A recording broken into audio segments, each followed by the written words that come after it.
Para esta semana vamos a analizar el magnetismo. Los fenómenos magnéticos como los eléctricos se conocen desde la antigüedad, sin embargo, solo hasta el siglo XIX pudieron explicarse. No se sabe en qué momento se percibió por primera vez la existencia de los fenómenos magnéticos, aunque existe una referencia de hace 2000 años sobre ciertas piedras que atraían metales. El nombre del magnetismo proviene de Magnesia, una ciudad de la antigua Grecia en la que abunda un mineral con propiedades magnéticas, material que en la actualidad se conoce con el nombre de magnetita. Aquí podemos observar una imagen de la magnetita. Existen dos tipos de magnetismos: el magnetismo natural. Un imán natural es un mineral metálico que tiene la propiedad de atraer a otros metales y se encuentra formado por elementos como el hierro, el cobalto y el níquel. Todo imán tiene dos polos magnéticos, el polo norte y el polo sur, cuya interacción produce dos tipos de fuerzas, las fuerzas de repulsión y las fuerzas de atracción. Las fuerzas de repulsión se producen al interactuar polos del mismo tipo. Las fuerzas de atracción se generan cuando interactúan polos de distintos tipos. Demostrando la semejanza entre las líneas de fuerza de un dipolo eléctrico y el comportamiento de cargas eléctricas con los polos de un imán, una gran diferencia entre ellos es que se puede obtener un solo tipo de carga aislada, positiva o negativa, pero jamás podrá obtener un solo polo, es decir, no existen los monopolos magnéticos. La comparación con las cargas eléctricas puede extender a la intensidad de la fuerza y su dependencia con la distancia, siendo la fuerza de repulsión o atracción entre dos polos magnéticos inversamente proporcional al cuadrado de la distancia existente entre los polos. Magnetismo artificial, la imantación. En la exploración magnética, no todos los materiales son atraídos por un imán. Esta atracción suele presentarse con mayor fuerza con el hierro, el níquel y el cobalto, por lo cual a estos materiales se les conoce con el nombre de ferromagnéticos, palabra proveniente del latín ferrium, que significa hierro. Asimismo, existen otros materiales denominados diamagnéticos como el plástico, la madera, el aluminio, el plomo, el cobre, en los cuales la atracción magnética no es significativa. Pero, ¿qué tienen de especial los materiales ferromagnéticos para ser atraídos fuertemente por un imán? Las propiedades magnéticas están relacionadas con su estructura atómica. El movimiento de los electrones permite que cada átomo se comporte como un imán. De esta manera, todos los átomos se alinean paralelamente entre sí, distribuyéndose en grupos con las mismas orientaciones, denominadas dominios magnéticos. Los objetivos del material ferromagnético pueden transformarse en imanes bajo un proceso denominado imantación, en el cual consiste en dejar durante cierto tiempo el material en contacto con un imán y así producir un imán artificial. Esta imantación puede ser temporal o permanente. Imantación temporal. Un ejemplo de la imantación temporal es cuando flotamos un clic metálico o un clavo a un imán. El clic se convierte en un imán temporal y podrá atraer objetos de hierro como se observa en la figura. Sin embargo, después de cierto tiempo, este magnetismo desaparece al no estar en contacto con el imán. En las industrias se emplean otros métodos más complicados para fabricar los imanes permanentes, cuya capacidad de atraer el hierro se conserva y no se reduce al pasar del tiempo.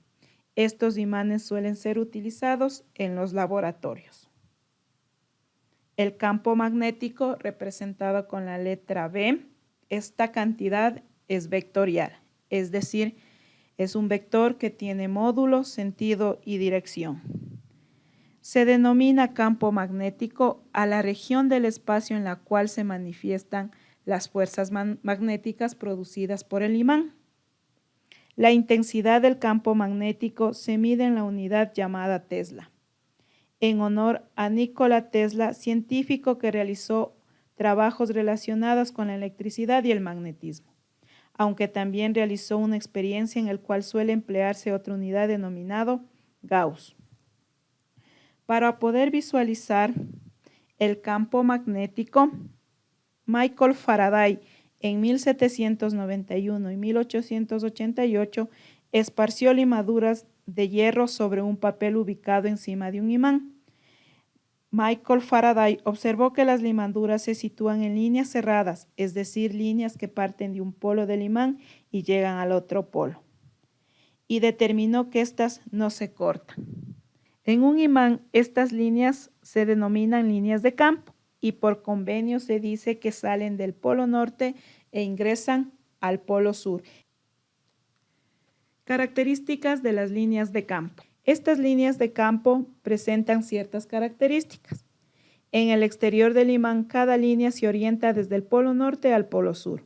Las líneas son cerradas, es decir, no se interrumpen en la superficie del imán.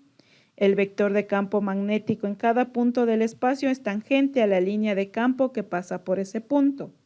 La cantidad de líneas por unidad de área en la vecindad de un punto es proporcional a la intensidad de campo en dicho punto. Las líneas nunca se intersecan ni se cruzan en ningún punto del espacio. Fuerza magnética. La existencia de un campo magnético se puede evidenciar con la presencia de una carga de prueba en movimiento, ya que sobre ella ejerce una fuerza magnética, Fm, cuya magnitud es proporcional al valor de la carga de prueba, siempre positiva, a su velocidad perpendicular a la dirección del campo y a la intensidad del campo magnético, que se representa con la letra B, que es un vector. La fuerza es igual a la carga por la velocidad, por el campo magnético, por el seno del ángulo formado entre la dirección del campo magnético y la dirección de la velocidad.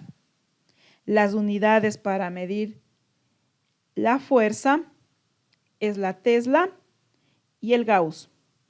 Aquí tenemos que una Tesla es igual a newtons por segundo dividido para Columbus por metro. Y el Gauss es igual a 10 a la cuarta Gauss, que es igual a una Tesla.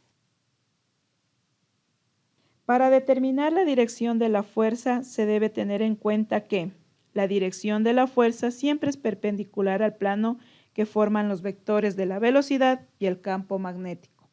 La dirección de la fuerza se puede hallar por medio de la regla de la mano derecha. De acuerdo con esta regla, para obtener el sentido de la fuerza magnética que actúan sobre una carga eléctrica positiva en movimiento, se procede de la manera que se describe en la imagen. Se ubica la mano derecha bien abierta, con el dedo pulgar dirigido hacia el vector fuerza y los dedos orientados a la dirección de la corriente y al campo magnético, como observamos en la figura. Este principio de la mano derecha también se utiliza en el producto cruz o vectorial de los productos de los vectores. El sentido de la fuerza será aquel hacia donde pueda rotar la palma de la mano. El sentido de la fuerza magnética es opuesta al que se ejercería sobre una carga positiva. En este link podemos revisar claramente cómo se utiliza la regla de la mano derecha.